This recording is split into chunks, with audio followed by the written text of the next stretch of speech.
그렇다면 그건 우리가 도와달라는 요청을 받지 않는다면 그 누구도 돕지 말아야 한다는 말씀인가요? 분명 그건 아니겠죠?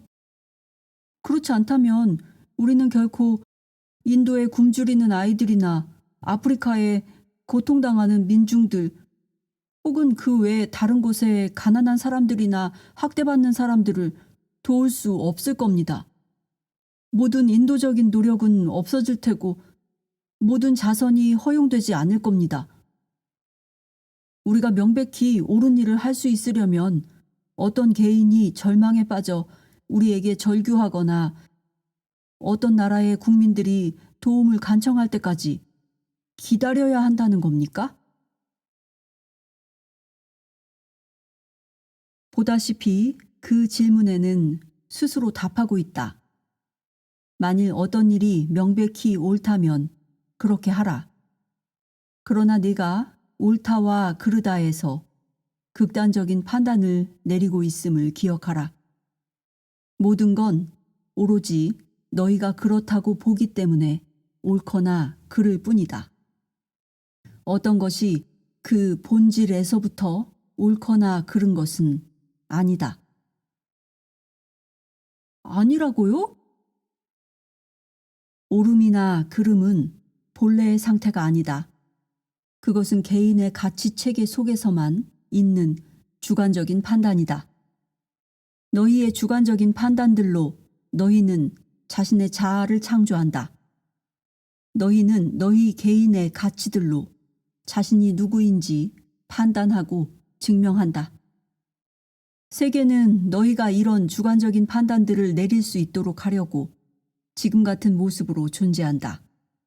만일 세계가 완벽한 상태로 존재한다면 자기 창조라는 너희 삶의 과정은 종말을 고할 것이다. 그것은 끝날 것이다. 더 이상 소송이 없다면 변호사가 할 일은 내일이면 끝날 것이다. 더 이상 병이 없다면 의사가 할 일도 내일이면 끝날 것이다. 더 이상 의문이 없다면 철학자가 할 일도 내일이면 끝날 것이다. 그리고 더 이상 문제거리가 없다면 신의 할 일도 내일이면 끝나고요. 맞다. 네가 아주 완벽하게 표현했다. 더 이상 창조할 게 없다면 우리 모두는 창조하기를 끝낼 것이다. 우리 모두가 그 게임을 지속시키는 것에 기득권을 휘두르고 있는 것이다. 우리 모두가 그 모든 문제를 해결하고 싶다고 얘기하는 만큼이나 우리는 감히 그 문제들을 몽땅 해결하려고 나서지 않는다. 그렇게 하지 않으면 우리가 할 일이 하나도 남아있지 않을 것이기에. 너희의 군산 복합체는 이 점을 아주 잘 이해하고 있다. 그것이 세계 도처에서 더 이상 전쟁하지 않는 정부를 세우려는 모든 시도를 강력하게 막는 이유가 바로 여기 있다. 너희의 의료기관들 역시 이 점을 잘 이해하고 있다. 그런 기관들이 기적의 가능성 자체에 대해서는 말할 것도 없고 새로운 모든 기적의 약이나 치료법에 완강히 반대하는 이유가 여기에 있다. 자신들의 생존을 위해서는 그렇게 해야 하고 그렇게 할 수밖에 없는 것이다. 너희의 종교 단체들 역시 이 점을 확실히 알고 있다. 그런 단체들이 한결같이 두려움과 심판과 응보가 들어있지 않은 신에 대한 모든 정의와 신에게 이르는 유일한 길과 관련하여 자기네 이념이 들어있지 않은 모든 자아 규정을 공격하는 이유가 여기에 있다. 만일 내가 너희는 신이라고 말한다면 종교가 설 땅이 어디 있겠는가? 만일 내가 너희의 병이 나으리라고 말한다면 과학과 의학이 설 땅이 어디겠는가? 만일 내가 너희는 평화롭게 살리라 라고 말한다면 중재인들이 설 땅이 어디겠는가? 만일 내가 세상이 고쳐지리라고 말한다면 세상이 설 곳이 어디겠는가? 그럼 백관공들은 어찌 될까? 본질적으로 두 부류의 사람들이 이 세상을 채우고 있다. 너희가 원하는 것들을 너희에게 주는 사람들과 사태를 고정시키는 사람들. 어떤 의미에서 보면 정육점 주인과 빵집 주인, 촛대 제조공들처럼 단순히 너희가 원하는 것들을 제공해주는 사람들 역시 고정시키는 사람들이다. 어떤 것에 욕구를 갖는다는 건 흔히 그것이 필요하다는 것을 뜻하기 때문이다. 마약 중독자들에게 필요한 마약 주사를 픽스라고 말하는 건 이 때문이다. 그러므로 욕구가 중독이 되지 않도록 조심하라. 세상에는 항상 문제거리가 존재할 거라고 말씀하시는 건가요? 세상이 그런 식인 걸 당신이 참으로 원한다고 말씀하시는 거냐고요.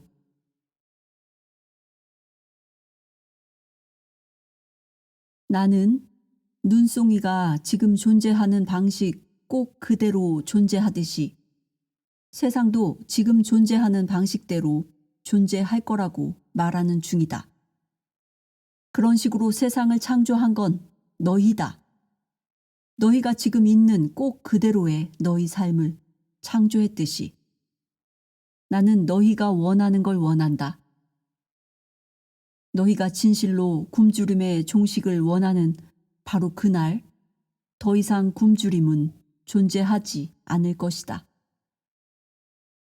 나는 너희에게 그렇게 할 수 있는 모든 자원을 주었다. 너희는 그런 선택을 내릴 수 있는 모든 도구를 갖고 있다. 너희는 그것을 선택하지 않았다. 너희가 그것을 선택할 수 없었기 때문이 아니다. 인류는 내일이면 이 세상의 굶주림을 끝장낼 수 있다. 그러나 너희는 그렇게 하지 않는 쪽을 선택하고 있는 것이다. 너희는 날마다 4만 명이 굶어 죽어야 할 만한 충분한 이유들이 있다고 주장한다.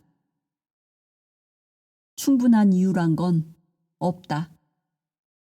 그럼에도 너희가 날마다 4만 명씩 굶어 죽어가는 걸 막을 아무 방도도 없다고 말하는 그 순간에 너희는 날마다 5만 명씩을 세상에 데려와 새 삶을 시작하게 한다.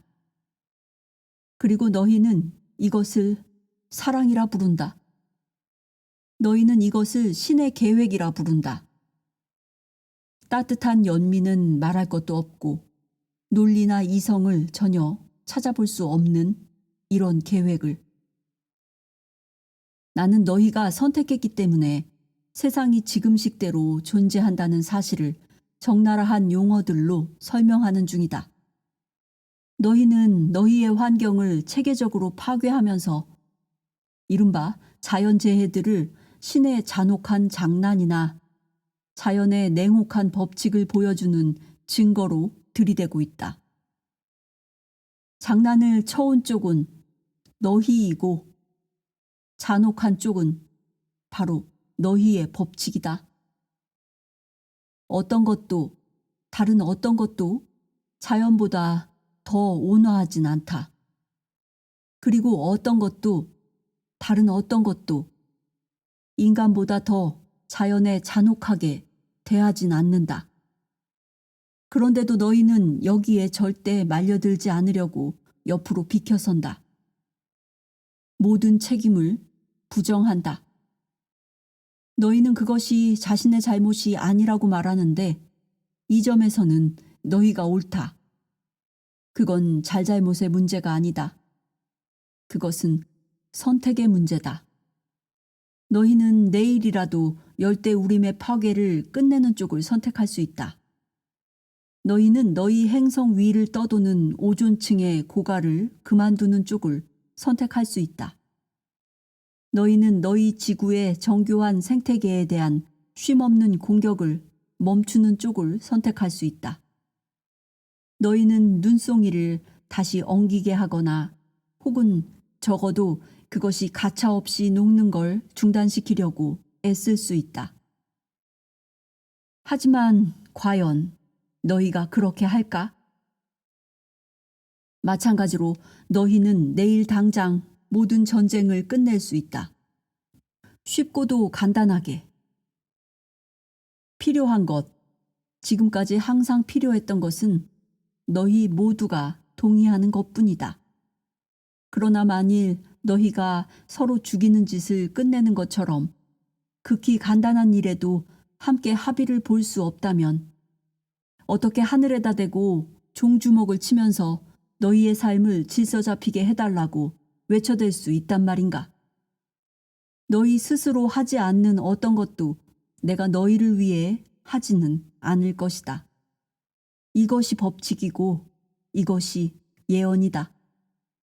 세상이 지금 상태대로 존재하는 것은 너희 때문이고 너희가 내린 선택들 때문이다. 혹은 너희가 선택하지 않았기 때문이다. 결정하지 않는 것도 결정하는 것이다.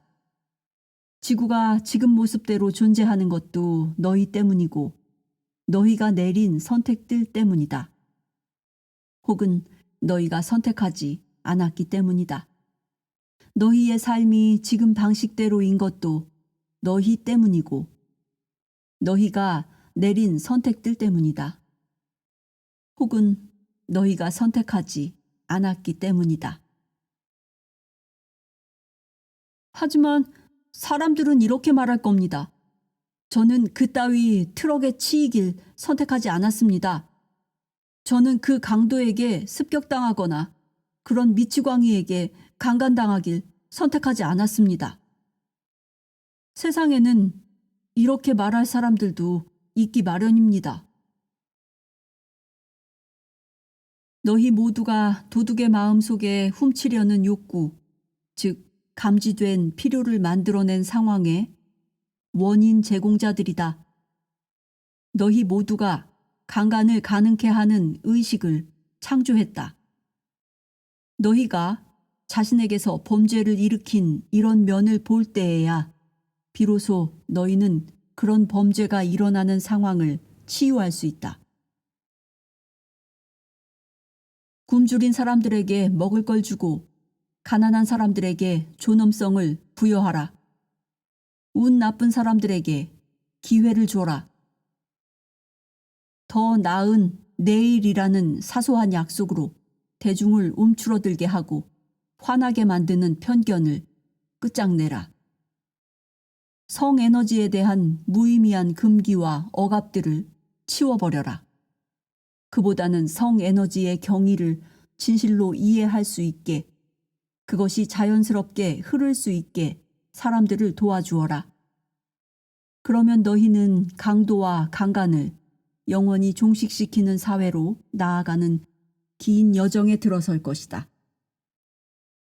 모퉁이에서 느닷없이 트럭이 튀어나오고 하늘에서 벽돌이 떨어지는 이른바 사고라는 것에 대해서는 그런 개개 사건을 더 큰 모자이크의 작은 일부로 받아들이는 법을 배워라. 너희는 자신을 구원하려는 각자의 계획을 실행하고자 이곳에 왔다. 그러나 구원이란 게 악마의 함정에서 벗어난다는 뜻은 아니다. 악마 같은 건 결코 없으며 지옥은 존재하지 않는다. 너희는 실현되지 않음이라는 망각의 늪에서 자신을 구해내고 있는 것이다. 너희는 이 싸움에서 패배할 수 없다. 너희는 실패할 수 없다. 그러므로 그것은 결코 싸움이 아니다. 그저 하나의 과정일 뿐이다. 그러나 이 점을 알지 못하면 너희는 그것을 끊임없는 투쟁으로 볼 것이다. 너희는 그 투쟁을 둘러싸고 웬만한 종교 하나를 창조해내기에 족할 만큼 오래도록 그 투쟁을 신봉할 수도 있다. 이런 종교는 투쟁이 모든 것의 핵심이라 가르칠 것이다. 그 가르침은 틀렸다. 그 과정을 진행시키는 것은 투쟁이 아니다. 오히려 승리는 지는 데서 얻어진다. 사고는 그것이 일어나기 때문에 일어난다. 사고란 삶의 특정 요소들이 특정한 방식으로, 특정한 시간에, 특정한 결과들, 너희가 나름의 이유로 불운이라 부르기로 선택한 결과들을 가지고 함께 모여든 것이다. 그러나 사고는 전혀 불운이 아닐 수도 있다. 너희 영혼이 나아갈 일정이란 면에서 보면 내가 너희에게 말하노니 우연의 일치란 없으며 어떤 일도 우연히 일어나지는 않는다. 각각의 사건이나 모험은 참된 자신을 창조하고 체험하기 위해서 너희 스스로 불러들인 것이다. 모든 참된 성각자는 이것을 알고 있다. 신비주의 성각자들이 최악의 체험들, 너희가 규정하는 식대로 하면 최악의 체험들에 직면해서도 흔들리지 않는 게 바로 이 때문이다. 기독교의 위대한 성각자들은 이 점을 이해하고 있다. 그들은 예수가 십자가에 못 박히면서도 동요하지 않았고 오히려 그것을 원했다는 것을 알고 있다. 예수는 달아날 수도 있었지만 그렇게 하지 않았다. 그는 어떤 시점에서 그 과정을 중단시킬 수도 있었다. 그에게는 그럴 수 있는 힘이 있었다. 하지만 그는 그렇게 하지 않았다. 그는 스스로 인간의 영원한 구원의 상징이 되기 위해 십자가에 못 박히는 걸 허용했다. 그는 내가 어떤 일을 할 수 있는지 보라. 무엇이 진실인지 잘 보라.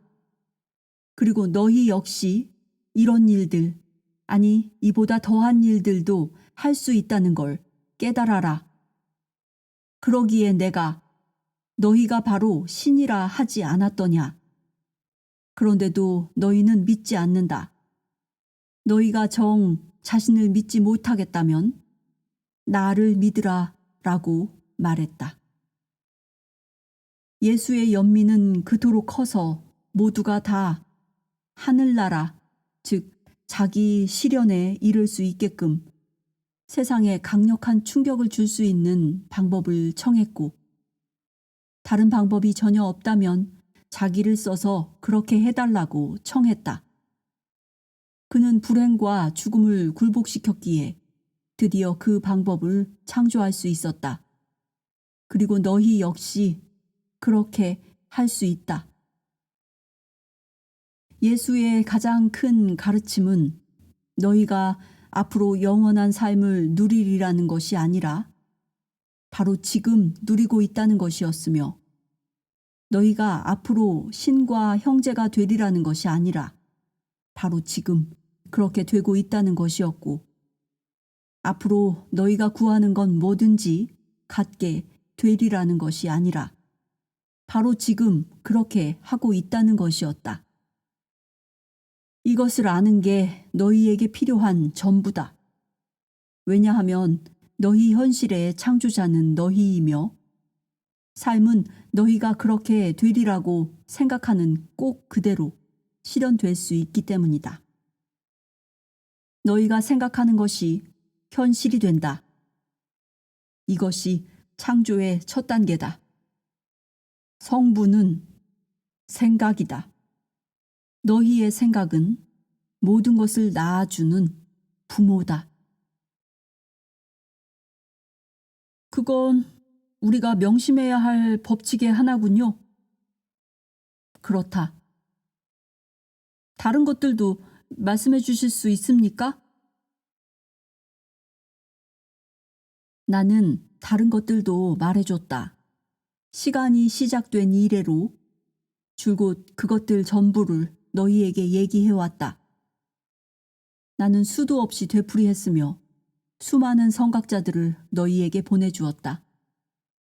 너희는 내가 보낸 선각자들의 얘기를 귀담아 듣지 않는다. 너희는 그들을 죽인다. 하지만 왜죠? 왜 우리는 우리 중 가장 거룩한 이들을 자꾸 죽일까요? 우리는 그들을 죽이거나 욕되게 합니다. 그건 같은 행동이겠죠. 하지만 왜 그렇게 하는 거죠? 나를 부정하고자 하는 너희의 모든 생각에 그들이 맞서기 때문이다. 그리고 너희 자신을 부정하자면 너희는 나를 부정할 수밖에 없다. 어째서 저희는 당신이나 우리 자신을 부정하고 싶어 할까요? 두려워하기 때문이다. 그리고 내 약속들이 너무나 훌륭해서 도저히 믿어지지 않기 때문이며 가장 위대한 진리를 받아들일 수 없기 때문이다. 그리하여 너희는 사랑과 권능과 수용보다는 두려움과 의존과 편협함을 가르치는 영성으로 자신을 축소해야 한다. 너희는 두려움으로 가득 차 있다. 그리고 너희의 가장 큰 두려움은 내 가장 큰 약속이 인생의 가장 큰 거짓말일지도 모른다는 것이다. 그리하여 너희는 자신을 지킬 수 있는 가장 큰 환상을 창조해낸다. 즉, 너희는 너희에게 권능을 부여해주고 사랑을 보장해주는 신의 모든 약속은 악마의 거짓된 약속임이 틀림없다고 주장한다. 너희는 이렇게 중얼거린다. 신은 결코 그런 약속을 하지 않을 거라고. 두렵고 심판하고 질투하고 복수하고 벌주는 실체 중에 실체로서의 신의 참 면모를 부정하게끔 너희를 유혹하려는 건 오직 악마뿐이라고. 이런 식의 묘사가 악마, 그런 게 존재한다고 치면 악마에 대한 규정으로 더 잘 들어맞긴 하지만 너희는 너희 창조주의 신다운 약속들 혹은 너희 자신의 신다운 속성들을 받아들이지 않는 까닭을 자신에게 납득시키고자 악마의 속성들을 신에게 덮어 씌워왔다. 바로 이런 것이 두려움의 힘이다. 저는 두려움을 떨쳐버리려 애쓰고 있습니다. 더 많은 법칙들에 대해 다시 한번 말씀해 주시겠습니까? 너희는 자신이 상상하는 건 무엇이든 될 수 있고 무엇이든 가질 수 있다는 게 첫 번째 법칙이다. 두 번째 법칙은 너희는 두려워하는 걸 끌어당긴다는 것이다. 왜 그런가요? 감정은 끌어당기는 힘이다. 너희는 크게 두려워하는 걸 체험할 것이다. 너희가 열등한 생명체로 간주하는 동물들이 인간보다 더 완벽하고 더 일관성 있게 행동하는데도 너희는 그들을 열등한 생명체로 본다. 그 동물들도 너희가 자기들을 두려워하면 당장 그것을 안다. 너희가 더 한층 열등한 생명체로 간주하는 식물들도 전혀 관심이 없는 사람들보다 자기네를 아껴주는 사람들에게 훨씬 더 잘 반응한다. 이 중 어떤 것도 우연의 일치가 아니다. 우주에는 어떤 우연의 일치도 없다. 단 하나의 위대한 설계, 경이로운 눈송이만 존재할 뿐이다. 감정은 움직이는 에너지다. 너희가 에너지를 움직이면 결과가 창조된다. 만일 너희가 그만큼 충분한 에너지를 움직이면 너희는 물질을 창조한다. 물질이란 응축된 에너지다. 둥글게 모아졌다가 함께 떠밀린 에너지. 만일 특정한 방식으로 충분히 오랫동안 에너지를 조작한다면 너희는 물질을 얻을 수 있다. 선각자들은 모두 이 법칙을 이해하고 있다. 그것이 우주의 연금술이다. 그것이 모든 생명의 비밀이다. 생각은 순수 에너지다. 너희가 갖고 있고 일찍이 가졌으며 앞으로 가질 모든 생각에는 창조하는 힘이 있다. 너희의 생각 에너지는 영원히 죽지 않는다. 영원히. 그것은 너희라는 존재와 머리를 벗어나 우주 속으로 영원히 퍼져나간다. 생각은 영원하다. 모든 생각은 모여든다. 즉, 모든 생각은 엄청나게 복잡한 에너지의 미로 속에서 서로 교차하면서 형언할 수 없을 만큼 아름답고 믿을 수 없을 만큼 복잡하면서도 끊임없이 변화하는 무늬를 이루면서 다른 생각들과 만난다. 비슷한 에너지는 비슷한 에너지를 끌어당긴다. 그렇게 해서 비슷한 종류의 에너지 덩어리들을 이룬다. 쉬운 말로 하면 충분히 비슷한 덩어리들이 교차하여 서로 부딪힐 때 그들은 서로 달라붙는다. 그러므로 물질을 형성하려면 서로 달라붙는 믿기지 않을 만큼 엄청난 양의 비슷한 에너지가 필요하다.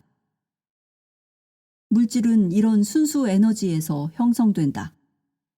사실 물질이 형성될 수 있는 건 이 길뿐이다. 일단 에너지가 물질이 되면 그것은 아주 오랫동안 물질로 남아있는다. 대립하는, 즉 닮지 않은 에너지가 형성되어 그 구조가 무너지지 않는 동안은 물질에 작용하는 이 닮지 않은 에너지는 물질을 이루고 있던 원래 에너지를 방출하면서 사실상 그 물질을 해체한다. 이것이 바로 너희의 원자폭탄 뒤에 있는 기초이론이다. 아인슈타인은 그 전에 또 그 후에 어떤 사람보다도 우주의 창조 비밀에 가깝게 접근하여 그것을 발견하고 설명하고 적용한 사람이다. 이제 비슷한 마음을 가진 사람들이 함께 일하면 어떻게 마음에 드는 현실을 창조할 수 있는지 더 잘 이해하게 되었을 것이다. 단 두세 사람이라도 내 이름으로 모이는 곳에는 이라는 마태복음 구절도 훨씬 더 의미심장해졌을 테고 전체 사회가 특정한 방식으로 생각할 때 놀라운 일들, 즉 그 일들이 하나같이 바람직하진 않겠지만 그 놀라운 일들이 그토록 자주 벌어지는 건 당연한 일이다.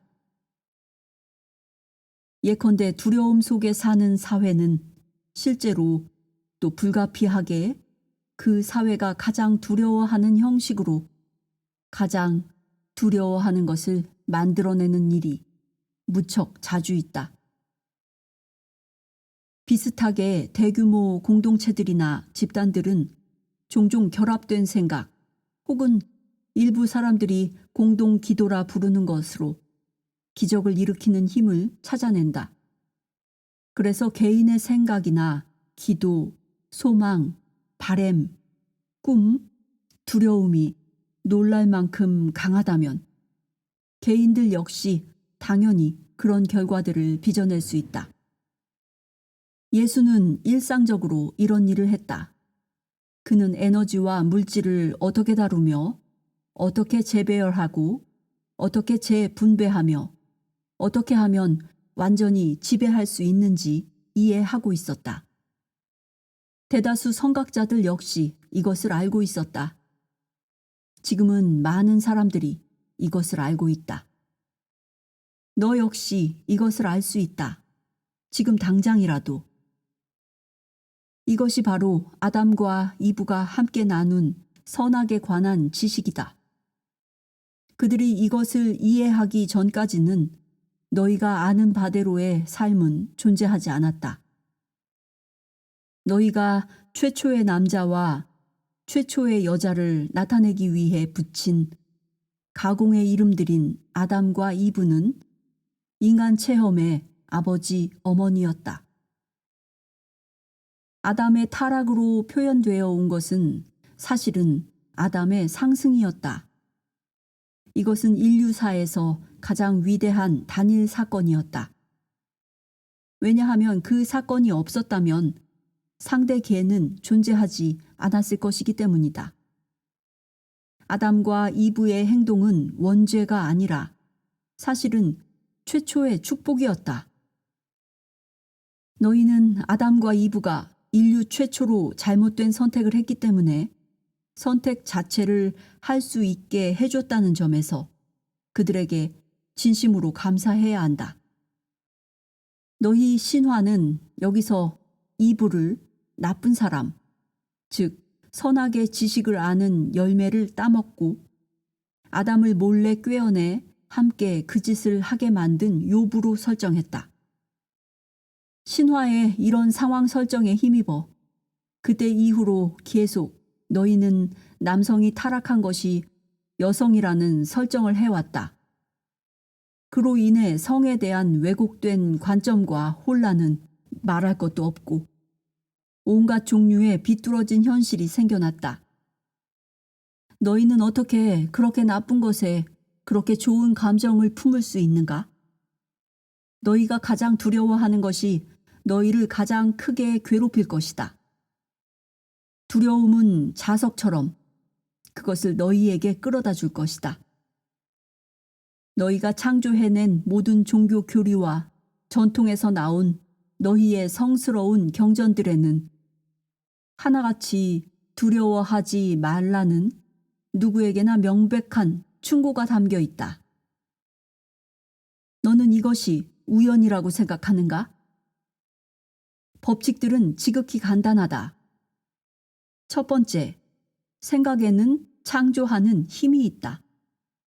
두 번째, 두려움은 에너지처럼 끌어당긴다. 세 번째, 존재하는 건 오직 사랑뿐이다. 아니, 그 세 번째 법칙은 좀 이상하군요. 두려움이 에너지처럼 끌어당기는 판에 어떻게 사랑만이 존재할 수 있단 말입니까? 사랑은 궁극의 실체다. 그것만이 유일하고 그것만이 전부다. 사랑의 감정은 너희가 신을 체험하는 것이다. 지고한 진리 중에 지금 존재하고 일찍이 존재했으며 앞으로도 영원히 존재할 것은 사랑뿐이다. 너희가 절대계로 들어갈 때 너희는 사랑 속으로 들어가는 것이다. 내가 상대계를 창조한 것은 나 자신을 체험하기 위해서였다. 이 점에 대해서는 이미 내게 설명했다. 그렇다고 이것이 상대계를 진짜로 만들어주지는 않는다. 상대계는 너희와 내가 우리 자신을 체험으로 알기 위해서 지어냈고 지금도 지어내고 있는 창조된 현실이다. 그럼에도 그 창조물은 흡사 진짜처럼 보인다. 그것을 창조한 목적 자체가 정말 진짜처럼 만들어서 우리가 그것을 실제 존재하는 것으로 받아들이도록 하는 데 있었기 때문이다. 이런 식으로 신은 자신이 아닌 다른 어떤 것을 창조해왔다. 엄밀한 의미에서 볼 때 사실 이것은 불가능하다. 왜냐하면 신인 나는 존재하는 전체이기에 다른 어떤 것, 즉 상대계를 창조하면서 나는 단순히 너희가 신이라는 얘기를 듣는 게 아니라 너희 스스로 신이 되는 쪽을 택할 수 있는 환경을 만들어냈다. 이 속에서만 너희는 신성을 그냥 개념이 아닌 창조 행동으로서 체험할 수 있으며 이 속에서만 햇빛 속의 작은 촛불, 그 가장 작은 영혼 역시 자신을 빛으로서 인식할 수 있다. 두려움은 사랑의 다른 한쪽 끝이다. 그것은 가장 기본되는 극이다. 상대계를 창조하면서 나는 가장 먼저 나 자신의 대립물을 창조했다. 지금 너희가 사는 물질 차원의 그 영역에서 존재가 자리 잡을 수 있는 장소는 오직 두 곳뿐이다. 즉, 두려움과 사랑. 두려움에 뿌리 박은 생각들은 현실에서 한 종류의 드러냄을 만들어내고, 사랑에 뿌리 박은 생각들은 또 다른 종류의 드러냄을 만들어낸다. 이 행성 위를 걸었던 선각자들은 상대계의 비밀을 발견한 사람들이어서 그것의 실체성을 인정하지 않았다. 요컨대 선각자들은 어떤 경우에도, 어떤 순간에도, 어떤 환경에서도 오직 사랑만을 선택한 사람들이다. 죽임을 당할 때조차 그들은 그 살인자들을 사랑했다. 박해를 받을 때조차 그들은 그 압제자들을 사랑했다. 너는 이것을 흉내내는 것은 고사하고 이해하기조차 대단히 힘들 것이다. 그럼에도 불구하고 이것이 바로 지금껏 모든 선각자들이 해온 일이다. 그들의 철학이 무엇이며 그들의 전통이 어떤 것이고 그들의 종교가 무엇인지는 중요하지 않다. 중요한 것은 모든 선각자가 지금껏 해온 일이 이것이라는 데 있다. 나는 이런 예와 교훈들을 너희에게 아주 선명하게 펼쳐 보여주었다. 제3, 제4, 되풀이해서 보여주었다. 모든 시대에 걸쳐 모든 곳에서 너희의 전 생애에 걸쳐 모든 순간에 우주는 온갖 장치를 다 써서 너희 앞에 이 진리를 펼쳐놓았다. 노래와 이야기에서, 시와 춤에서, 말과 동작에서, 너희가 활동사진이라 부르는 움직이는 영상에서, 그리고 너희가 책이라 부르는 말의 모음집에서 그 진리는 가장 높은 산정에서 터져나왔고 가장 낮은 골짜기에서도 그 진리의 속삭임을 들을 수 있었다. 사랑만이 모든 것의 해답이라는 이 진리는 인간 체험의 모든 회랑을 지나 길게 길게 울려 퍼졌다. 그러나 너희는 귀담아 듣지 않았다. 이제 너는 이 책으로 다가와 신이 무수한 방식으로 셀 수 없을 만큼 많이 너희에게 말해준 것을 또다시 묻고 있다. 그래도 나는 여기 이 책의 문맥 속에서 다시 한번 말해주겠노라. 이제는 귀담아 듣겠는가? 진실로 듣겠는가? 너는 무엇이 너를 이 자료로 데려왔다고 생각하는가? 너는 어떻게 해서 이 자료를 지니게 되었는가? 너는 내가 뭘 하는지 내가 모르리라 생각하는가? 우주에는 어떤 우연의 일치도 존재하지 않는다. 나는 내 마음이 울부짖는 걸 들어왔다. 나는 내 영혼이 찾아 헤매는 걸 봐왔다. 나는 네가 얼마나 간절히 진리를 바랬는지 안다. 너는 고통 속에서 그것을 달라고 소리쳤으며 기쁨 중에도 소리쳤다. 너는 끝없이 나에게 간청해왔다. 나를 보여주고 나를 설명해주고 나를 드러내달라고. 지금 여기서 나는 그렇게 하고 있다. 네가 결코 오해할 수 없는 지극히 평이한 용어들로, 네가 결코 혼동할 수 없는 지극히 단순한 언어로, 네가 결코 장황함 속에서 헤맬 리 없는 지극히 평범한 어휘들로. 그러니 이제 앞으로 나아가라. 내게 뭐든지 다 물어보라. 무엇이든 다. 내 힘껏 대답해 주리라. 나는 이 일을 위해 온 우주를 동원할 것이다. 그러니 정신을 바짝 차려라. 이 책이 내 유일한 도구는 아니다. 네가 어떤 질문을 던지기만 하고 대답을 듣지 못할 수도 있다. 하지만 눈을 열고 귀를 기울여라.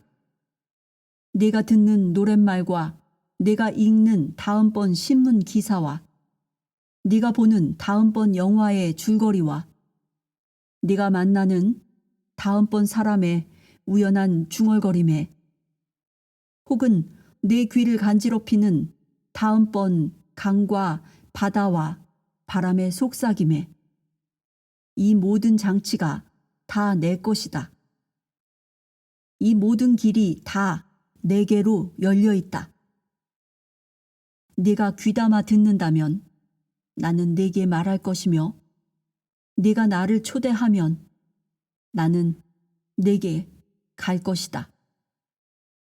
그러면 내가 언제나 그 자리에 있다는 걸 네게 보여주리라. 모든 방법으로.